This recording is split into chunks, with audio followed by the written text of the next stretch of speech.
The moment the hiring manager's voice dropped to a whisper, I knew something was wrong. She said, "I'm really sorry, but we can't hire someone with a criminal record." My stomach fell straight through the floor. What record?" I asked.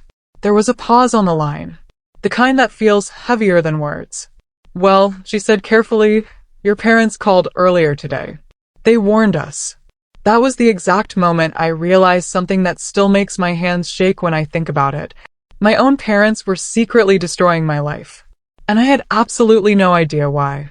Before we get into what they did next, and the moment I finally uncovered the truth, make sure you subscribe to the channel. Because stories like this remind us that sometimes the people who betray you the worst are the ones who raised you. My name is Emily Carter, and I was 26 years old when I realized my parents had been sabotaging every job I tried to get. Up until that moment, I thought I was just unlucky. You know how life sometimes feels like you're running into invisible walls? That was me for almost 2 years. I had a degree in marketing. I graduated with honors. I had internships, references, a solid resume, everything you're supposed to have. And yet every single job interview ended the exact same way. At first, they were enthusiastic. "Emily, we loved meeting you. You're exactly the kind of energy we want on our team. You should hear from HR very soon." And then silence. Or worse, a polite rejection email that made absolutely no sense. "We've decided to move forward with other candidates." After the 10th time, I started wondering if something was wrong with me. Maybe I was awkward in interviews. Maybe I wasn't as qualified as I thought. Maybe I was just not good enough. Every time it happened, I would drive back to my parents' house, because yes, I was still living there, and sit at the kitchen table feeling like a complete failure. My mom, Linda, would always tilt her head with that fake sympathy voice. "Oh honey, the job market is so competitive right now." My dad, Robert, would barely look up from his newspaper. "Maybe you should lower your expectations," he'd say. "You're not exactly special, Emily." Those words hurt more than I ever admitted, but they were my parents. I figured they were just being realistic. Still, something always felt off. Because the interviews themselves went incredibly well. Hiring managers smiled at me. They laughed at my jokes. Some of them even said things like, "I can definitely see you working here." So why did everything fall apart afterward? The call from that hiring manager changed everything. Her name was Sandra. And when she mentioned the criminal record, I felt like the air had been sucked out of my lungs. "I don't have a criminal record," I told her immediately. My voice sounded strange to my own ears. Tight. Panicked. Sandra hesitated. "Well, your parents were very convincing," she said slowly. "They told us you'd been arrested for fraud a few years ago." I almost dropped the phone. "Fraud?" "Ma'am," I said, my hands shaking, "I have never even had a parking ticket." Another pause. And then she said something that made my heart start racing. "They sounded very concerned," she continued. "They said they were calling because they didn't want us to get hurt." Get hurt? I ended the call in a daze. For a long time, I just sat on the edge of my bed staring at the wall. My brain kept replaying the same sentence over and over. "Your parents called earlier today." At first, I tried to convince myself there had to be some kind of misunderstanding. Maybe someone was pretending to be them. Maybe the hiring manager had mixed me up with someone else. My parents wouldn't do that to me. They couldn't. But that tiny voice in the back of my head kept whispering something darker. What if they did? That evening, I walked into the kitchen where my parents were eating dinner like it was any normal day. The smell of roasted chicken filled the room. My mom looked up and smiled. "Oh good, you're home. How did the interview go?" Her tone was light. Curious. Normal. For a second, I almost doubted everything. Then I remembered Sandra's voice. "Your parents called earlier today." I slowly set my purse down on the counter. "It went great," I said carefully. My dad snorted. "Sure it did." I took a breath. And then they told me something interesting. My mom froze for half a second. Just a flicker. Most people wouldn't have noticed it. But I did. "What's that?" she asked. I looked straight at both of them. They said someone called the company and told them I had a criminal record. Silence fell over the table. My dad finally looked up from his plate. and the expression on his face made my stomach twist. Because he didn't look surprised. He looked annoyed, like I had just ruined something for him. That's when a cold realization started creeping through my chest. I wasn't imagining things. Something was very, very wrong in my own house. And the worst part? I was about to learn that this wasn't the first time they'd done it. Not even close. My dad slowly put his fork down on the plate. Not shocked. Not confused. Just irritated. Like I had interrupted his dinner for no good reason. My mom let out a tight little laugh that didn't reach her eyes. Well, she said lightly, that's ridiculous. Why would anyone say something like that? I stared at her. Really stared. Because suddenly, every little moment from the last 2 years started replaying in my head. Every rejection. Every strange look during interviews. Every time my parents asked a little too many questions about where I applied. What company did you say you were interviewing with again? What was the manager's name? What day is the interview? Back then, I thought they were just being supportive. Now my chest felt like it was filling with ice. I never told them my parents' names, I said quietly. My dad leaned back in his chair. So, he muttered. So how did they know to say it was my parents who called? The room went completely silent. My mom's smile disappeared. And that was the moment the truth started cracking through the surface. My voice came out smaller than I wanted. You called them, didn't you? Neither of them answered. I felt my throat tighten. You've been calling my jobs. Still silence. Then my dad sighed like I was the most exhausting person in the world. Yes, Emily, he said flatly. We did. It felt like someone had punched me in the stomach. For a few seconds I couldn't even breathe. You what? We warned them about you, he continued calmly. Before they made a mistake. My ears were ringing. Warned them about me? I repeated. My mom folded her hands together on the table like she was explaining something simple to a child. Honey, you're not ready to live on your own, she said gently. I blinked at her. What? You're impulsive. You make bad decisions. If you get a job, you'll move out. And that would be a disaster. A disaster. I stared at her like I had never seen her before. You've been lying about me, I whispered. We've been protecting you, she corrected. My hands were shaking now. For 2 years. I asked. My dad shrugged. You've always been too independent, he said.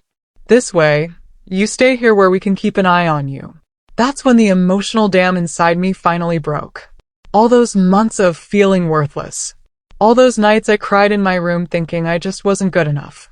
Every rejection email I stared at wondering what was wrong with me. It wasn't me. It was them. My parents. The people who were supposed to want the best for me. You told people I was a criminal, I said, my voice cracking. My mom rolled her eyes. Oh please, it's not like they check those things carefully. My chest felt like it was collapsing. You ruined my life, I whispered. No, my dad snapped. We stopped you from ruining it yourself. Tears were streaming down my face now, but something inside me was changing. Because the more they talked, the clearer everything became. They weren't sorry. Not even a little. My mom stood up and started clearing the plates like this was just a normal conversation. You're being dramatic, she said. You should actually thank us. Living here is free. Free. That word lit something inside me. All the sadness, all the humiliation, all the confusion I'd been drowning in for 2 years. It started turning into something else. Anger. Cold. Focused anger. I wiped my face slowly. You know what's funny? I said quietly. My dad frowned. What? I looked at both of them. For 2 years I thought something was wrong with me. Neither of them responded. But now I realized something. My voice steadied. There isn't. My mom scoffed. Oh, Emily, don't start this again. But I was already thinking ahead.